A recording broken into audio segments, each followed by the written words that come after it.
The following program, The Russ Belville Show, is intended for responsible adults only. We advocate to the repeal of marijuana prohibition for adults. We discuss the science, culture, and controversy about America's marijuana laws. We do not advocate any illegal activity and encourage all listeners to learn their state and federal marijuana laws. Opinions and claims made by guests and advertisers on The Russ Belville Show are their own, and The Russ Belville Show cannot be held legally responsible for their validity or reliability. Viewer discretion is advised. You take a seed, you plant it, you grow it, you dry it, you roll it, you smoke it. You take a seed, you plant it, you grow it, you dry it, you roll it, you smoke it, and it goes down smooth. Hey! Spanning the continent to bring you the truth about cannabis and marijuana law reform. I smoke pot and I like it a lot. From the promise of legalization. And I think that we need to rethink and decriminalize our marijuana laws. To the agony of prohibition. One major responsibility is to encourage people to use less drugs. The Russ Belville Show, the voice of the marijuana nation. Yeah, I hear you had a question for me. Now, here's your host, Radical Russ Belville. Good day, tokers and tokettes, and welcome to the show. It's Hemp Day Hump Day, Wednesday, November 20th, 2013, and it's got to be 420 somewhere in the world. Thanks for joining us. So glad you tuned in to the show today, and if you've been following my Facebook account, oh my goodness, I am pissing some people off. Yes, folks, the gloves are off. After all these years in marijuana reform, I can no longer, with a straight face, support some of the most egregious abuses of medical marijuana, and I'm going to start talking about it. In fact, I'm going to probably write a book about it. And I hope the truth doesn't hurt too many people, but the problem I find is that we have obfuscated this medical marijuana argument for so long and played so fast and loose with loopholes and wink, wink, nudge, nudge, that we are actually endangering patients at this point because they don't get the type of medical marijuana bills they could get if we'd have been playing it straight all this time. We'll talk more about that in hour two, Toker Talk Radio. Also a little bit in our radical rant today because hate to be the one who predicts it, but guess who's against legalization in the state of Maine? That's right, the medical marijuana dispensaries. Just like in 2012 in Washington State, just like in 2010 in California, the entrenched medical marijuana industry has formally come out against a state legalization bill in the state of Maine. We'll talk about that in the Radical Rant. At half past, we've got a great guest on today's show, Betty Retro, in a pre-recorded interview we did this week concerning her formation of a new group, Parents for Responsible Cannabis Use. We'll talk to her about that at half past. In our Behind the Headlines today, we're going to take a look at the cause of legalization because a lot of people, especially in southern or red states, will say, well, we have to do medical. There's not enough support for legalization. I got 5 polls that show you that ain't always true. Also coming up on the show, we've got a great Irie Wednesday tune. Gordon Green can't call in live today, but he did send us a great tune from Kimani Marley, so we'll play that for you at 20 after. But first, we'll get to our 420 radio news. Again, we get that story about legalization in Maine. The American Medical Association, surprise, is against legalization. There's a push for medical marijuana both in Iowa and in West Virginia that we'll tell you about. And one of my favorite politicians of all time, Kinky Friedman down in Texas, is running for Ag Commissioner. You won't believe who he might end up running against. This could be one hell of a Texas political race. All that and more coming up on the Russ Belville Show, plus your calls in hour two on Toker Talk Radio. Stick around. We'll be right back after these messages from our 420 friendly sponsors. Support these advertisers because their ad money goes straight to the Russ Belville Show. You're tuned into the Russ Belville Show, the voice of the marijuana nation.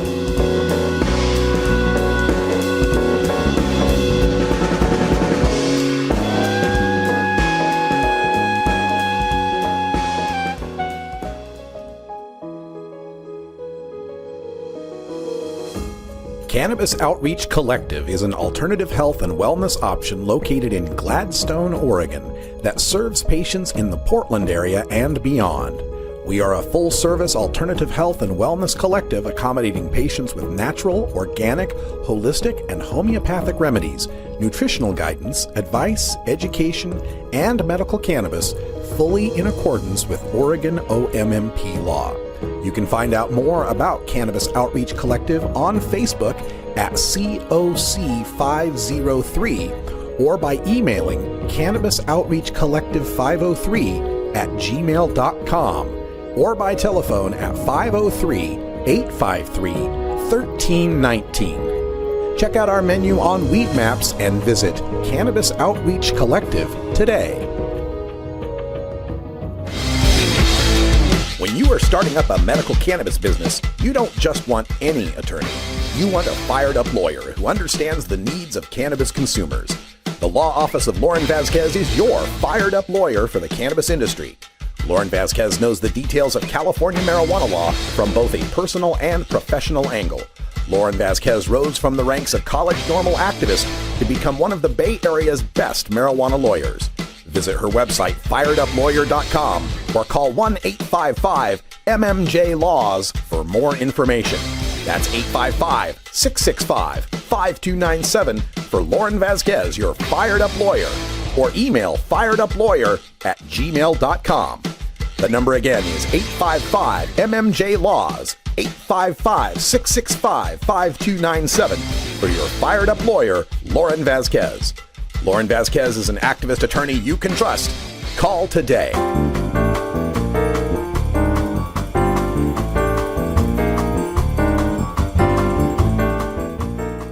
This is your 420 Radio News for Wednesday, November 20th, 2013. I'm Russ Belville.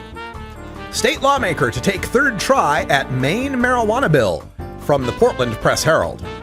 State Representative Diane Russell is hoping that Portland voters' decision this month to legalize the recreational use of marijuana will propel her third attempt to pass a bill allowing the sale and taxation of the drug statewide.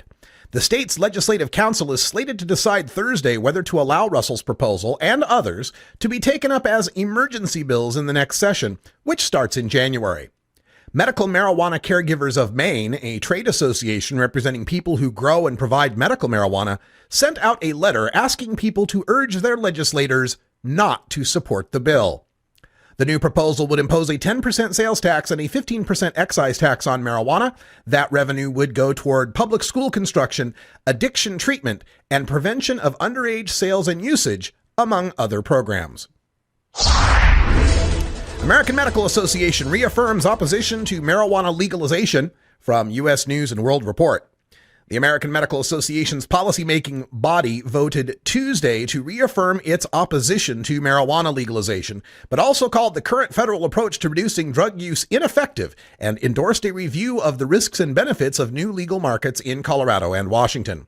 The AMA's 527-member House of Delegates decided during its interim meeting in National Harbor, Maryland, to retain the long-standing position that, quote, cannabis is a dangerous drug and as such is a public health concern, end quote.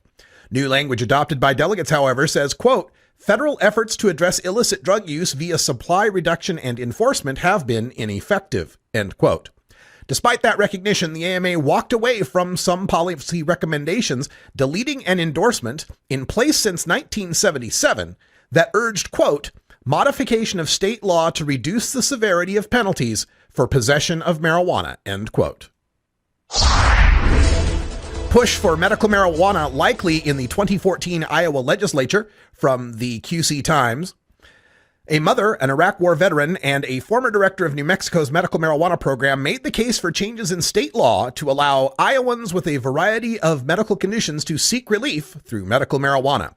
The public information meeting in Iowa City Tuesday night was sponsored by Senator Joe Bolcom of Iowa City and was about, quote, safe, legal, and controlled access, end quote, to marijuana for medicinal use for people. Said Iraq War veteran from Davenport, quote, it's a shame that I have to go outlaw to use a drug that works for me, who he said treated his PTSD and related symptoms with marijuana after numerous prescription drugs either failed to help or made his conditions worse. Quote, I don't like being an outlaw in a country that I fought for, end quote.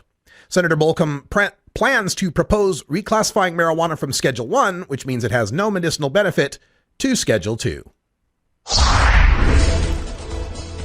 Details of West Virginia medical marijuana bill emerge from the News Observer. The first details about a proposal to legalize the use of marijuana for medicinal purposes in West Virginia emerged on Wednesday during a legislative committee meeting. Charles Roskovensky, the chief counsel for the House Committee on Health and Human Resources, told the Joint Committee that a bill he's drafting for them would allow people with certain illnesses like cancer and glaucoma to possess up to 6 ounces of marijuana. If the bill becomes law, registered patients would be able to purchase medical marijuana at 5 compassion centers throughout the state that would be chosen through a competitive bid process, he said. Registered patients would also be allowed to have a limited number of 12 marijuana plants, he said. Even though he doesn't smoke it anymore, marijuana is at the core of Kinky Friedman's run for public office. From Houston Press. Kinky Friedman hasn't smoked pot in more than 20 years, but that's not keeping him from running for Texas Agriculture Commissioner with legalizing cannabis as his main platform plank. Famed Major League Baseball fastballer Nolan Ryan may enter the fray on the Republican ticket, as he has hinted, and if so, the race for Texas Agriculture Commissioner just might be Texas's top political circus of 2014. Said Friedman, quote, "Look, I'm 69. I don't have time for stunts. I'm dead serious about this run and about pushing for legalization. Marijuana is at the heart of a crucial matrix that, if we can get it straightened out and in motion, will become a great economic engine we can use to solve some of the biggest problems we faced as a state. It's time Texans ask themselves, are we going to secede or are we going to lead?" End quote. This has been your 420 Radio News for Wednesday, November 20th, 2013. I'm Russ Belville. When we come back, we go behind the headlines and go down to Texas, among other states, to take a look at the latest polls for legalization and how they're not that far off for the support for medical marijuana. You're listening to The Russ Belville Show on 420radio.org. We'll be right back.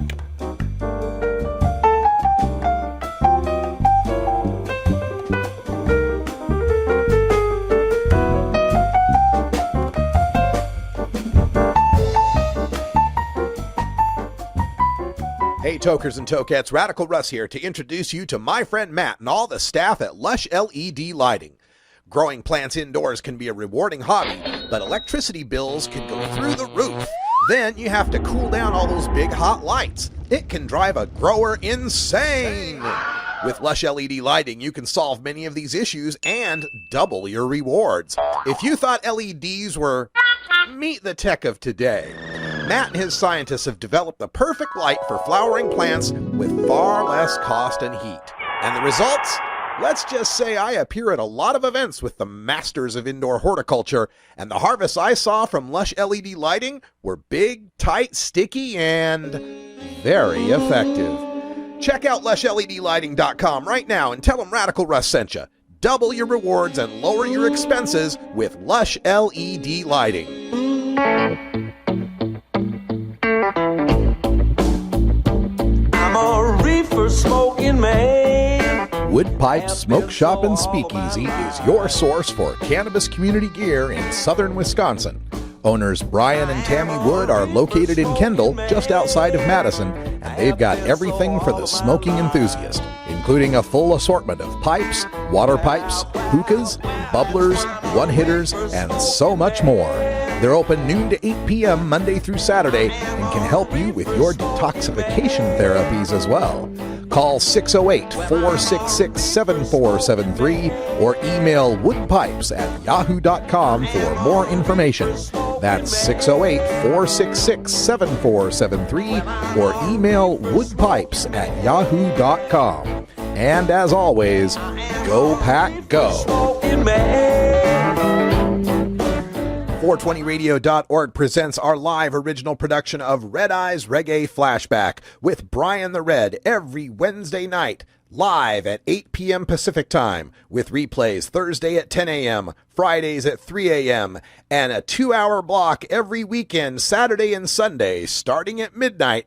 The best deep reggae tracks and roots rhythms with Brian the Red right here on 420radio.org. Welcome back, everybody. 15 after the hour. Time for us to go behind the headlines, and I'm taking a look at even the red states now want to legalize marijuana. I mean, we were all thrilled when the latest Gallup poll confirmed what 8 other polls have told us since 2009, and that is a majority in America wants to legalize marijuana by taxing and regulating it in a manner similar to alcohol. But our friends out in the red states, you know, the highly conservative states that usually vote Republican and usually hate on weed, they always take these polls with a grain of salt. They'll say, oh yeah, sure, it may be 58% support for legalization nationwide, but folks down here just aren't ready for it. And then this leads some activists to abandon hope for marijuana legalization and then cast their sights on goals less threatening to the prohibitionist status quo, like decrim or medical marijuana exceptions. But the latest slate of polls shows that even in states where you're likely to find a Piggly Wiggly or a rabid anti-drug congressperson, there is still majority support, not just for medical marijuana, but taxed and regulated marijuana even for healthy people. We'll start in the state of Indiana. The latest 2013 Hoosiers survey conducted by Ball State University found that 52% of Indiana residents supported, quote, making marijuana a regulated substance like alcohol and tobacco, end quote. Democrats, of course, supported it at just about a supermajority, 64%, but even a plurality of Republicans, 49%, more supported legalization than opposed it. And astoundingly, when the question was modified to ask about taxing marijuana like cigarettes, support jumped to 78% among all respondents, regardless of party, with near equal support. So will this mark a shift from treat it like alcohol to treat it like cigarettes? Let's take a look at the state of Missouri. When given a quick description of Show Me Cannabis's plan to legalize marijuana in Missouri, the firm of DHM Research found that a plurality of 50% of voters were strongly in favor or leaning towards marijuana legalization. But then when they explained the details of the plan at length, support went up 4 points to 54% support, 44% opposed. Down in Kinky Friedman's state of Texas, the Lone Star State, they surprised everyone when MPP's latest poll showed that 58% of Texans are in favor of, quote, making marijuana legal for adults and treating it like alcohol, end quote. Even more surprising was that legalization found the exact same level of support as medical marijuana at 58%, and decrim did only marginally better at 61%. Could Texas be the first state to bypass medical marijuana entirely and move straight to legalization?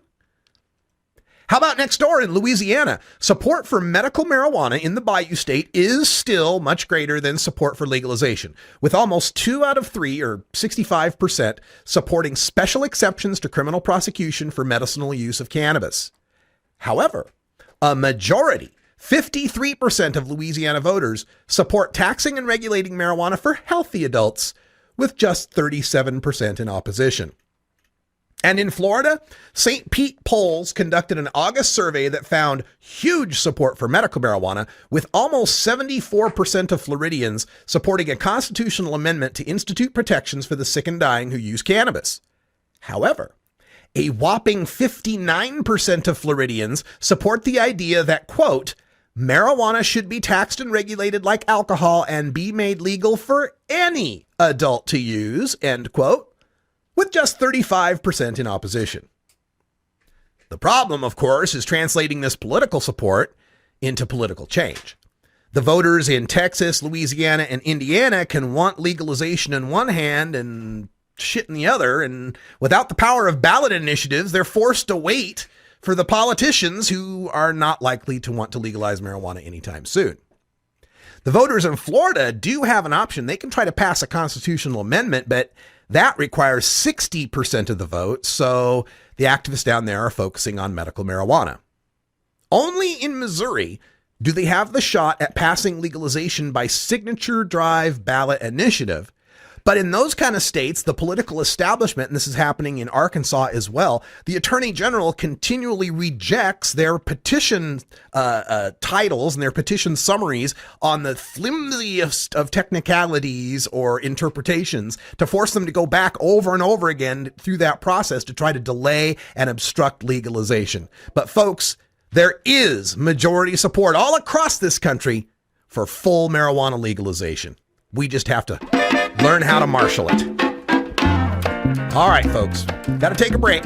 When we come back, we'll have our Irie Wednesday Daily Toker Tune. We got a Marley for the day, Kimani Marley, with Brave Ones, coming up after the break.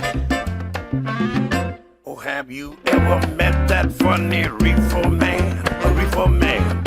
Have you ever met that funny reefer man? A reefer man. If he said he swam to China, he would sell you South Carolina. Then you know you're talking to that reefer man.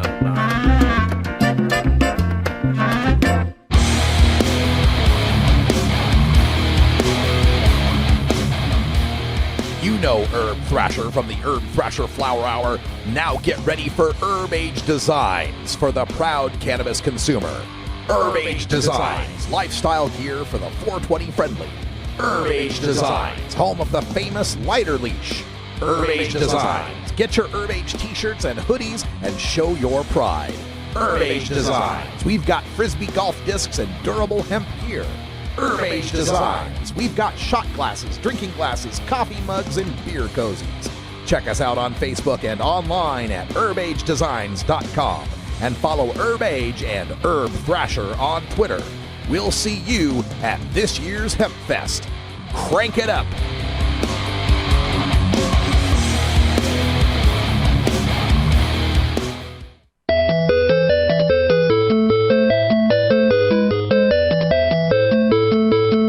Приветствую.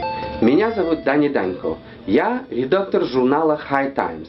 Отвечаю за отдел культивации, или, проще говоря, выращивания. Приглашаем вас в Амстердам с 24 по 28 ноября, чтобы посетить ежегодный турнир Cannabis Cup, уже 26-й по счету. Там мы сравним множество видов марихуаны и гашиша из смежных кофешопов. Еще у нас там выставка товаров, семинары по выращиванию, ночные концерты и вручение премии за лучший в мире сорт марихуаны. Хотите получить 10% скидку со стоимости билета? Используйте промокод DANKO на сайте cannabiscup.com. Ждем вас!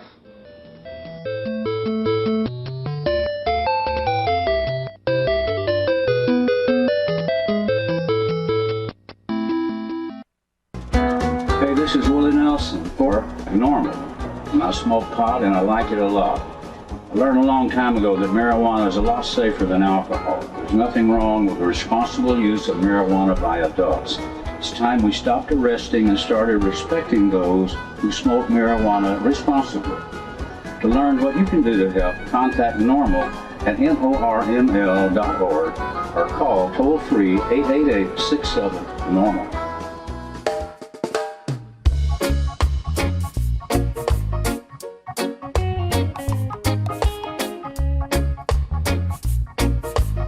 Everyone knows music and marijuana go together, so let's wind up our 20 after break with the Russ Belville Show's Daily Toker Tunes, the best in pod-safe 420 music from around the web. Today is Irie Wednesday, featuring reggae, ska, and other world music genres. You can get downloads and more information about all our Daily Toker Tunes by visiting music.radicalruss.com. Now, sit back and enjoy your Daily Toker Tune. All right, Gordon Green sent me an email earlier today. He just wanted to let everyone know that he's doing well out there in Spain and is still putting together our tracks here for the Irie Wednesday Daily Toker Tunes. He's got us a tune here, and you can see on screen, I've already added Kimani Marley, one of the Marley dynasty, I guess we could say, who's got this next track for us. I've got Brian the Red actually sitting here next to me. Was there like 11 Marley kids, isn't it? Confirmed. I think, confirmed. I think there's 9 confirmed. 9 confirmed. So much for marijuana affecting your sperm and reproduction, right? Right. Now, I don't know how old Kimani is or how many albums he's put out. How has his career been compared to the other Marleys that we know? Well, a couple of the Marley children, they didn't go into music. I think one of them is in sports. Unfortunately, I don't know much about the family. I I know they make a lot of money off of his name, but, there you go. But he said in his track, let not one of my seed, sit on the street and beg your bread.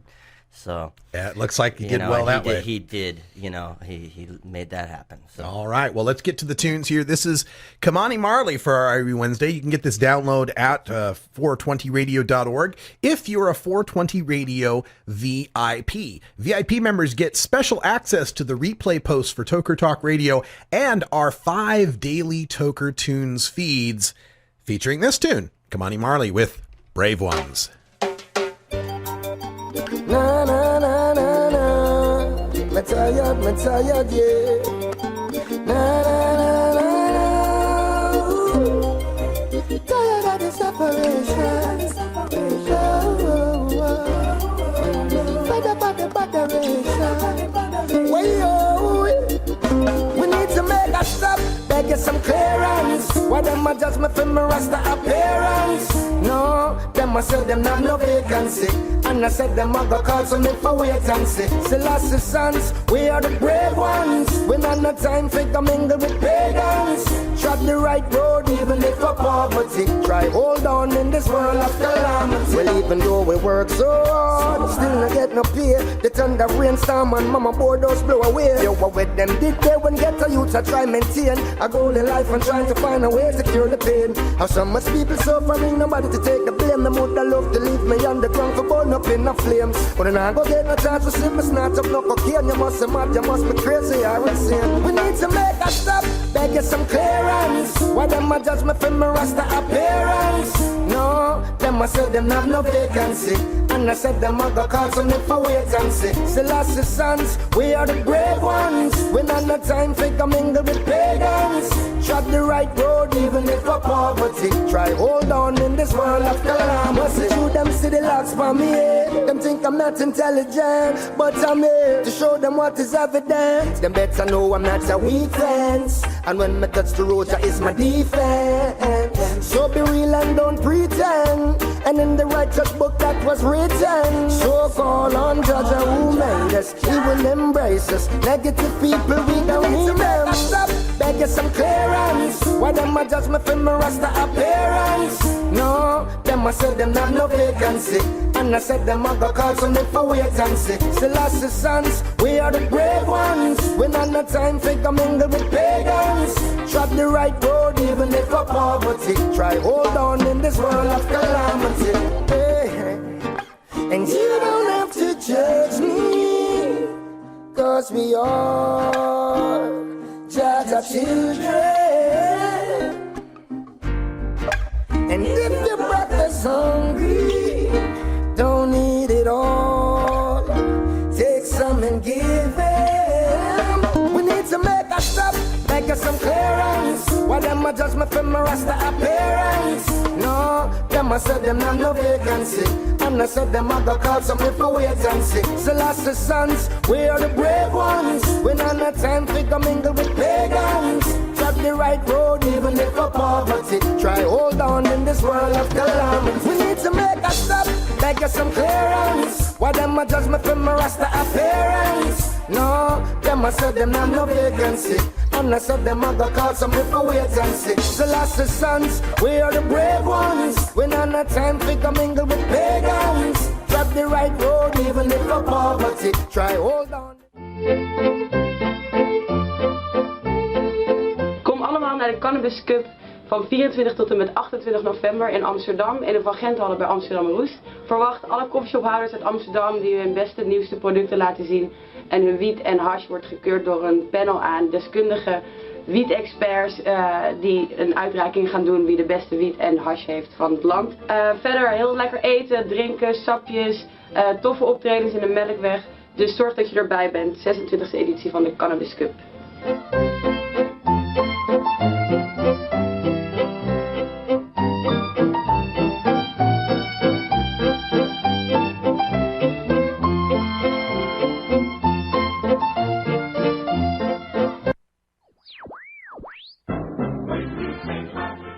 Marijuana and alcohol are the two most popular recreational drugs in America. Marijuana smoking is non-toxic, relatively safe, and has a low risk of dependence. Alcohol drinking is potentially fatal, dangerous to society, and is quite addictive.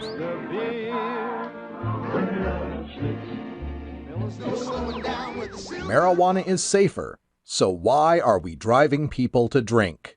That's the question of the new book, Marijuana is Safer, So Why Are We Driving People to Drink? By Paul Armentano, Mason Tvert, and Steve Fox.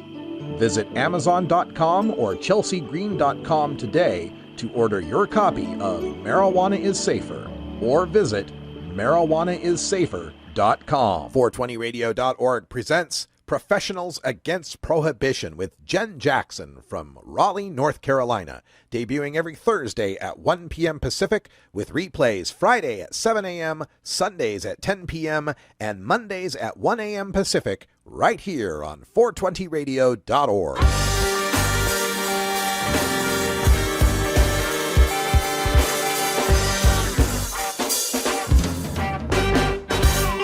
Activism begins with ACT.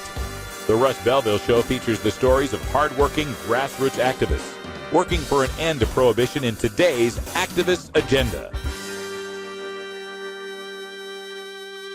All right, everybody, welcome back. Time for our Listen to Your Mother segment, and joining us on the telephone, we have Betty Retro, who's an activist out of the state of Virginia. Betty, welcome to the show. Thanks for having me. So glad for you to be here, and want to talk a little bit about the current state of activism going on there in Virginia. I know you've been involved with various women's groups in the past, and that you've got something new that you're working with. Can you tell us a little bit about that? Yes, I just recently started a group called Parents for Responsible Cannabis Use, and it's just kind of a pet project I just recently started with a couple other activists that I've known through various different groups. That it's just to give an opportunity to voice that parents can be responsible parents and still support cannabis use in its various different methods. You know, we can use it medically, recreationally, spiritually, industrially. There are responsible ways that one could support its use. Were there any particular events or attacks on parents for their cannabis use that motivated you to want to form this group?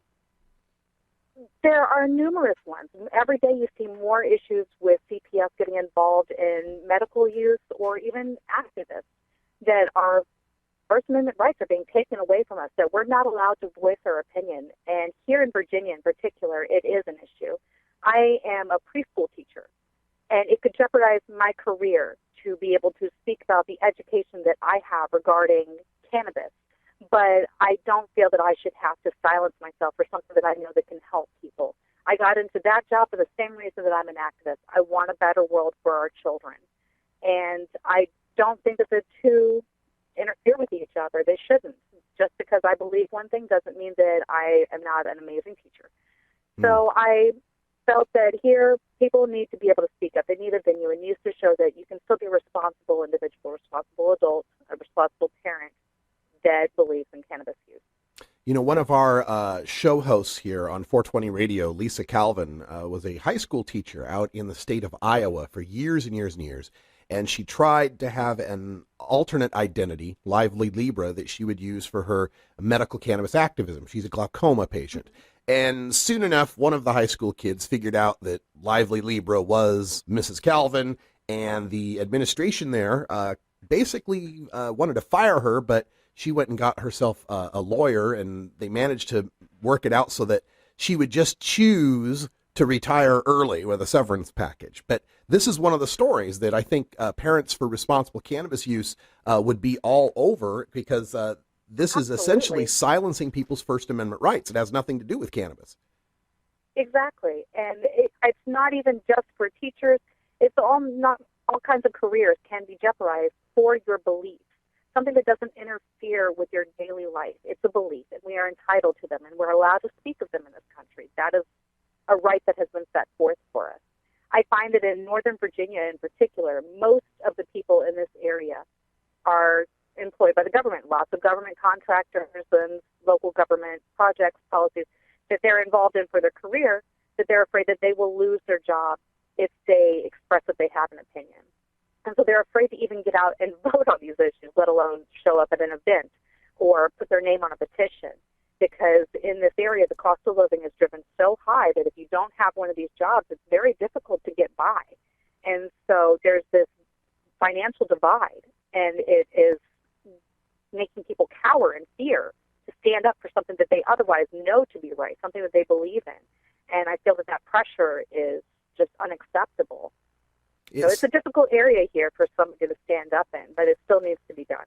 Yeah, and it seems to me as if this issue, trying to educate people about cannabis and the need to end its prohibition, in some ways may be more difficult to stand up for other issues like, say, just to take some controversial issues like same-sex marriage or abortion rights or civil rights. It might be harder to stand up for cannabis rights because by standing up for them, you basically give people the impression you're a criminal, and you give CPS all they need to go after you. The association, and there's so much that you can lose because of that. You know, somebody might look at you and say, "Oh, you stand on this or that side of the fence on abortion or same-sex marriage," but people still actively go out and stand up for it because they're not about to lose their careers for it. And even if you have this side of your life, this opinion broadcasted, maybe they send you for a urinalysis or something. They give you a drug test. And even if you pass, you could still lose your career because they don't want to be associated because they associate you negatively because of your beliefs. And it's simply not fair that somebody could do a fantastic job in their respective career, but because of something that they believe can make the world a better place, their entire future is jeopardized. It's absolutely un-American. It's not the things that we're supposed to stand for in this country. And so I'm not one to bite my tongue. I understand the feeling. In fact, I'm on this radio show right now because of, like you mentioned, drug testing, which I guess would be another angle for parents for responsible cannabis use to talk about because, I had a IT career. I got the job offer of a lifetime, but because of a drug test, that was taken away from me. And now I'm here. Not that I regret being here or hate what I do. I mean, I love the job I have and I wouldn't do anything else, but still that drug test completely changed the trajectory of my life. Absolutely. That is a subject that we have been talking about recently. Something that we hope to move forward as one of our points of conversation is, in particular, drug testing for office jobs. There is absolutely no right or reason to drug test for an office job, especially in medical states, which is nearly half of our country now. And this is something I think we need to address because let's just say, for example, somebody has cancer and they're taking an RSO treatment to treat their cancer, and a job comes in and decides to give them a urinalysis, and they're subject to losing their career or facing cancer without the medicine that they know that works. It's a HIPAA violation. It's exposing their medical needs. For what purpose? It doesn't impact their ability to do their job in an office setting. People can have their opinions about things, about heavy machinery, as far as like maybe they don't want their children's school bus driver to be smoking before they drive their child. But for somebody who's sitting in an office and doing routine work that they are licensed and qualified to do, there is zero reason that the patients cannot have access to this, that a responsible adult user cannot have access to this. If it doesn't impede upon the performance, it's discrimination, and it's keeping the supporters in a lower income bracket. So it's keeping money out of cannabis is kind of an opinion that I'm forming of it, something that I've just witnessed throughout the community. No, that's a very good point. I mean, throughout my IT career, before I had that big full-time job offer, I had spent all my time as a contractor because, there was no drug test involved with being a contractor, but that also meant there was no health care coverage, no retirement account, and I was getting paid about a half to a third what people in similar careers full-time would get paid. Absolutely. It's just disgusting. And we're speaking with Betty Retro. She's out in Virginia and helping to form the new group, Parents for Responsible Cannabis Use. And is the plan here to make this a nationwide chapter-based type of organization? We're taking it one step at a time. We've really only just formed recently, and we are talking with another group that recently formed, Parents for Pot, and just getting the dialogue out there that there are parents that support this. So we are very, very new groups, and it's just basically people that have been looking for a place to voice their opinions. Eventually, if we have enough people who want to support what we do, we would look at that option. But we're going to proceed very cautiously and by the book. So we're taking it one step at a time. You know, you mentioned people having to choose between, their cancer treatment or getting a particular job. Bringing this back to the parents' angle, and last week we did a whole show on Child Protective Services. We spoke to many medical marijuana patients where they were given the choice of, stop taking your medicine for 6 months so that you can pass a P test so that you can get your child back. And so then you have people with multiple sclerosis or severe pain that are, basically being tortured in order to get their kids back, and it's just obscene. I don't understand how that would make anything better for their child, for their parent to be in pain, to have their medical condition take over their life. It's going to detract from their ability to be there for their children. Children require a lot of attention and energy, and when somebody is in pain, they have neither of those things. It impacts every aspect of your life when you're in discomfort, and so that's why medical marijuana is such a fantastic option for parents, because it is not addictive. It doesn't have the side effects. It's non-toxic, and it is something that provides relief for these parents so that they can go and be there for their children. I have seen it for so many conditions that it gives them a second wind, a second life, that I have never seen a pharmaceutical option match. Mm-hmm. And as Ngaio Belam points out, it also helps you enjoy those animated features that children love so much. It's true. There are a lot of things that become more interesting. You have the energy for the abstract, goofy things that children so enjoy. It helps you to be able to laugh again. Because if somebody is in discomfort, they lose their sense of humor. It's difficult to laugh and to relax and to enjoy the whimsy that children need. So it helps you to find that part of your character again. I'm all for it. In speaking about parents and responsible cannabis use, I mean, kind of the framing so far is that if you're suffering as a parent, you'd be bad as a parent, so cannabis can get you to the point where you're back to where you should be. But do you feel that cannabis, even for people that are healthy parents, might make them better parents by, like you said, getting them in touch with whimsy and fun and so on? Yes, actually, I do. I believe that there is room for responsible recreational use.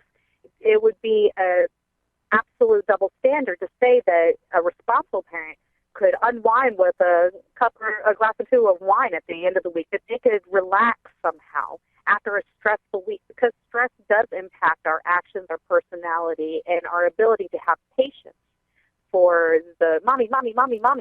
But if you can relax responsibly with wine, why can't you relax responsibly with cannabis? There are many different ways. If somebody objects to having smoke in the house, somebody could vaporize. There are cannabis capsules. There are medicated foods that somebody can consume. There are any number of ways that they could find relaxation through cannabis. When they're relaxed, when they're happy, they're going to be a better parent. Parenting is stressful. It is very stressful. Life and work is stressful. And to be able to regain that happiness, I see no problem there. As long as it's done in a safe and responsible way, I see no problem. Excellent. I completely agree. And I know, many people in my life who have children, and I've watched them. They're wonderful, wonderful parents. I can't imagine why we'd want to take their cannabis from them. Betty Retro is a freelance activist in Virginia. She's helping to form the new group, Parents for Responsible Cannabis Use. And Betty, if folks listening want to get in touch with you or find out more, can you give them some contact info? Sure. You can find me under Betty Retro on Facebook. We also have facebook.com/responsiblepotparents. And you can find us there. We have the conversations going, and I'm more than happy to talk to anybody who wants to reach out to us that way. Fantastic. Thank you so much, Betty Retro, for joining us, and we will talk to you again soon. Absolutely. Sounds great. Thanks again, Russ. Great pre-recorded conversation with Betty Retro out there in Virginia, leading the fight with Parents for Responsible Cannabis Use. Got to like the name of that group there, Parents for Responsible Cannabis Use. It's not just moms, it's also dads. They all want responsible cannabis use. It's what's best for the kids. All right, when we come back, it's Stoners Against Legalization, Part 3.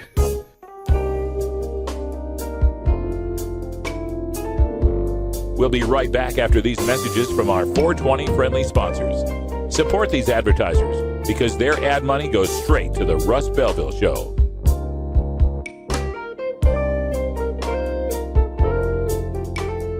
You're tuned into the Russ Belville Show, the voice of the marijuana nation.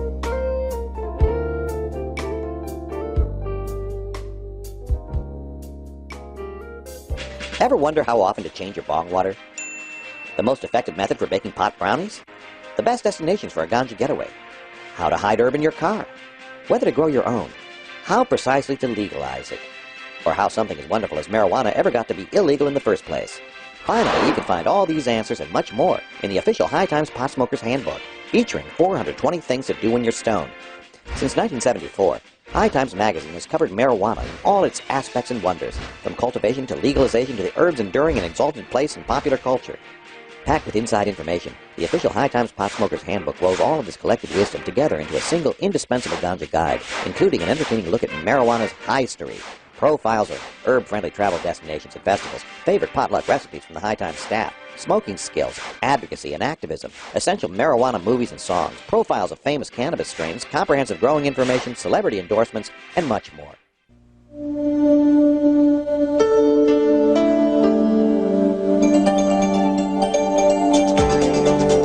This is the brain activity of a normal 14-year-old.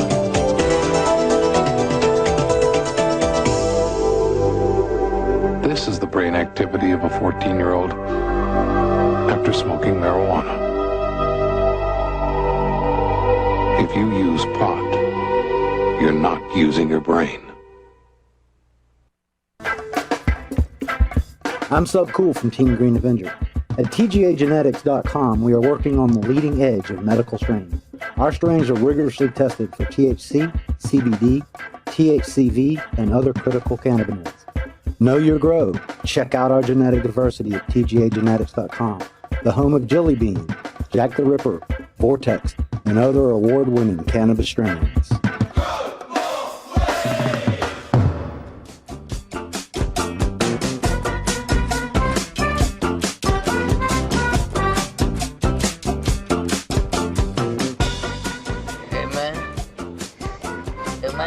Okay. The Russ Belville Show reminds you to never smoke and drive impaired. Hang out for a while. Share. I think we're back. Take a little trip.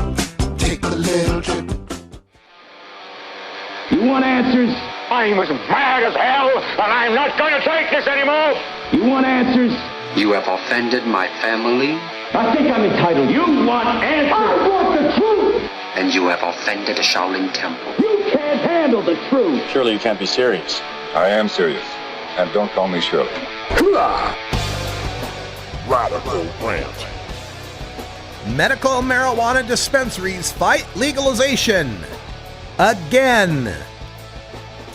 Legalization advocates rejoiced after this election when Portland, Maine became the first East Coast city to vote for the legalization of marijuana possession by adults 21 and over. Buoyed by the support, Portland Democrat Diane Russell is going to try once again to move her bill for statewide marijuana legalization through the Maine legislature. Lining up to oppose her is the usual cadre of drug rehabbers, police organizations, and medical marijuana dispensaries? Medical Marijuana Caregivers of Maine, a trade association representing growers and dispensaries, sent out a letter to its members and the public urging voters to lobby their legislators to oppose the legalization bill. Maine Public Broadcasting reports that Paul McCarrier, a spokesman for MMCM, fears that legalization for healthy people would, quote, threaten to undo the medical marijuana system that's in place and create an underground market for marijuana, end quote. What is the current market in marijuana for healthy people in Maine, Paul? He continues, quote, with the level of tax they're suggesting on marijuana, including having a minimum amount per gram, all that will do is encourage a black market in this state and will drive up the costs for marijuana producers in general, end quote, McCarrier says. though it's kind of hard for me to imagine how legalization can create a bigger black market than already exists for marijuana. It's also hard to fathom how a tax is a greater cost than the freedom and assets one can lose in a pot bust. The Portland Press-Herald reports that Representative Russell's bill would, quote, impose a 10% sales tax and a 15% excise tax on marijuana. That revenue would go toward public school construction, addiction treatment, and the prevention of underage sales and usage, among other programs, end quote. If those numbers sound familiar, they're equal to the taxation just passed in Colorado for its recreational marijuana system. And they are far lower taxes than the 3 times 25% taxes Washingtonians will be paying for legal weed. But according to priceofweed.com, high-quality marijuana is selling for over $320 an ounce right now in Maine, while prices in Colorado and Washington are both below $240 an ounce. The estimated $12 a gram price in Washington, even after massive taxation, is about what Mainers are paying for black market weed right now. It's unfortunate that medical marijuana grower and dispensary opposition to marijuana legalization has become so predictable. First, we saw dispensaries and the Emerald Triangle growers opposing Proposition 19 in California in 2010. Then we saw dispensaries opposing Washington's I-502 and even some that opposed Colorado's Amendment 64 in 2012. The drug czar couldn't have concocted a more sinister scheme. Let only the minority of medical users smoke pot. They'll build an industry to satisfy their needs. Then they'll protect their monopoly turf and spend the proceeds from pot sales to prevent the majority of healthy users from smoking pot. Genius. And I'm taking a lot of heat for this on Facebook and in some of the private email lists, but I'm afraid, folks, my tolerance, my poker face, my ability to wink and nudge has been exhausted by the medical marijuana movement. And the standard disclaimer I have to say is that if this shoe doesn't fit, don't wear it. If you're the cancer patient out there who really needs 1.5 pounds of weed to be able to convert into Rick Simpson's oil to take care of your cancer every day, and without it you'll die, I'm not talking about you. I'm not talking about the little girls with epilepsy that need high CBD oil and you got to produce so many plants. Not talking to you. I am talking to the people that you know and I know just managed to find a nice set of keywords in their medical records, just enough that they could take it to a doc-in-the-box clinic where some hourly wage employee without medical or legal training reviews it to make sure that the right keywords are there so the doc-in-the-box can sign off on it at the rate of 1 every 15 minutes. Knowing that if he doesn't sign, there'll be another doc in the box to take his place. You know they exist, and I know they exist. And what's getting frustrating beyond all hell, because I made a lot of the same arguments these people try to make to me. You can't tell who's sick just by looking. Yeah, I know. My friend Greg DeHoe has Crohn's disease. You can't tell he's got a serious illness that requires a shit ton of weed just by looking at him. I understand that.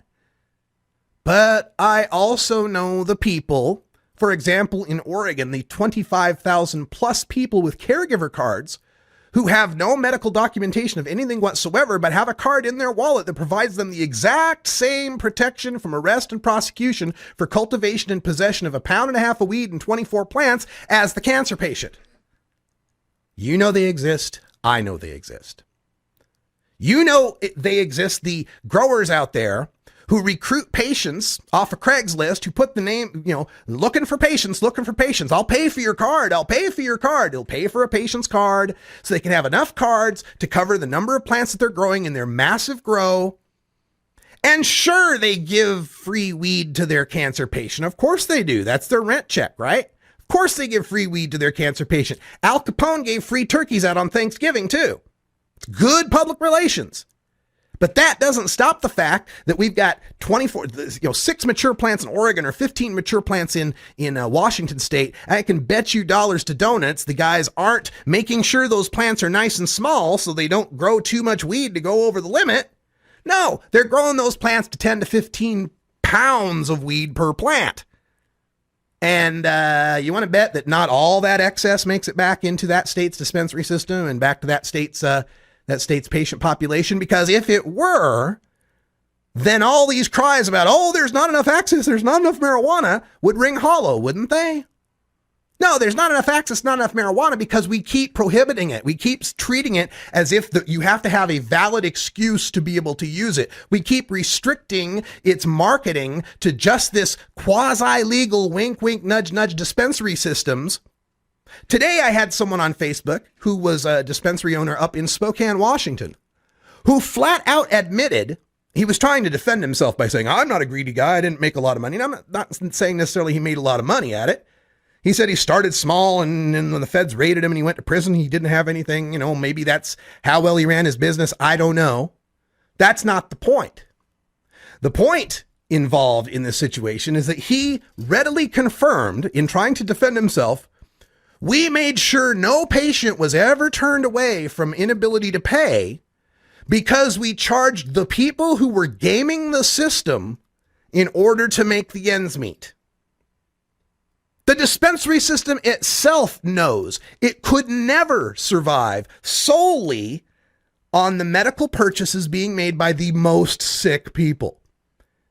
And they know they couldn't have passed any of these laws without the support of a lot of the not sick people who knew they'd be able to loophole their way into this, or at least have greater access and protection and selection by passing a medical cannabis law. So the time is getting long overdue that we stop playing these games with the public and stop trying to pretend that every single medical marijuana patient is the sickest, most desperately ill, bedridden, wheelchair-bound cancer patient. I'm not denying they exist. I'm not saying they should have their 24 plants or however many ounces taken away from them. I'm saying pretending the extreme outlier is the middle of the bell curve is not going to win you any confidence points from the people on the other side who want to take it all away. If you're really concerned about the cancer patient losing that massive amount of access, maybe you'd think about admitting, okay, how about we compromise and let the cancer and AIDS and whatever patients have 24, and let's reduce medical for everyone else down to 3 ounces. But no, that's anathema. Oh no, my God. Oh no, my God. If every single patient doesn't have access to 1.5 pounds, then every single patient is likely to die. And it's just not true. And then I get to be the one that's called divisive over this shit when the division began in 1996, when leaders of the reform movement decided that we could have most of the cannabis patients wait in the back of the bus long enough to make sure that the sickest and most disabled were taken off the battlefield in the war on drugs. And we dutifully went to the back of the bus, and we dutifully volunteered and donated and voted for every single medical marijuana law, even as we knew it wouldn't protect us, even as from state after state after state, they got more and more and more restrictive because they were reacting to all the clear abuses they could see in the previous states. But we're the divisive ones somehow, the ones who've been sitting in the back of the bus, the ones who year after year have been waiting. And now finally, when we get to the point where legalization is possible in some states and we're actually starting to pass some of these things, the only pot smokers standing up in opposition to it are the ones who already got theirs. Don't mess with my system, I got's mine. And for every cancer patient, AIDS patient, glaucoma patient, anybody you want to martyr and put in the front of your argument, I can put 10 black kids in New York in that argument. I can put people in New Mexico who are being anally raped in that argument. I can put Katherine Johnston and Michelle Hoffman and a number of people, Jose Gorena. I can put a whole bunch of martyrs up front to show you why legalization's important. All right, got to chill out a little. For Brian the Red, I'm Radical Russ. Thanks for joining us. We'll take this into hour 2, Toker Talk Radio. And until next time, take care of each other, Tokers.